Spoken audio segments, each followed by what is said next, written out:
മകം, പൂരം, ഉത്രം. കാര്യതടസ്സം, ഇച്ഛാഭംഗം, ശരീരസുഖക്കുറവ്, സ്വസ്ഥതക്കുറവ്, നഷ്ടം എന്നിവയെ കാണുന്നു.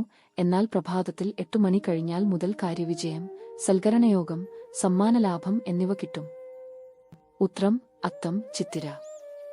സഫലമായ കാര്യങ്ങൾ, മത്സരവിജയം, അംഗീകാരം, ആരോഗ്യവും ഇത്രയും ചെയ്യുന്നു.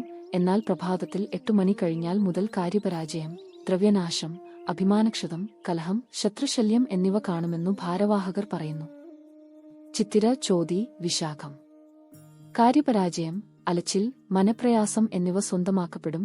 എന്നാൽ പ്രഭാതത്തിൽ 8 മണി കഴിഞ്ഞാൽ മുതൽ കാര്യവിജയം, വിശിഷ്ടഭക്ഷണയോഗം, ഇഷ്ടഭക്ഷണ സമൃദ്ധി, സൽക്കരണയോഗം, യാത്രാവിജയം, സമ്മാനലാഭം എന്നിവ കണ്ടുവരും. വിശാഖം, അനിഴം, തിക്കേട്ട കാര്യവിജയം, മത്സരവിജയം, ദ്രവ്യലാഭം, ഇഷ്ടഭക്ഷണ സമൃദ്ധി എന്നിവ തികയാം. എന്നാൽ പ്രഭാതത്തിൽ 8 മണി കഴിഞ്ഞാൽ മുതൽ കാര്യതടസ്സം, സ്വസ്ഥതക്കുറവ്, അലച്ചിൽ, ദ്രവ്യനാശം, മനപ്രയാസം ഇവ കാണപ്പെട്ടു.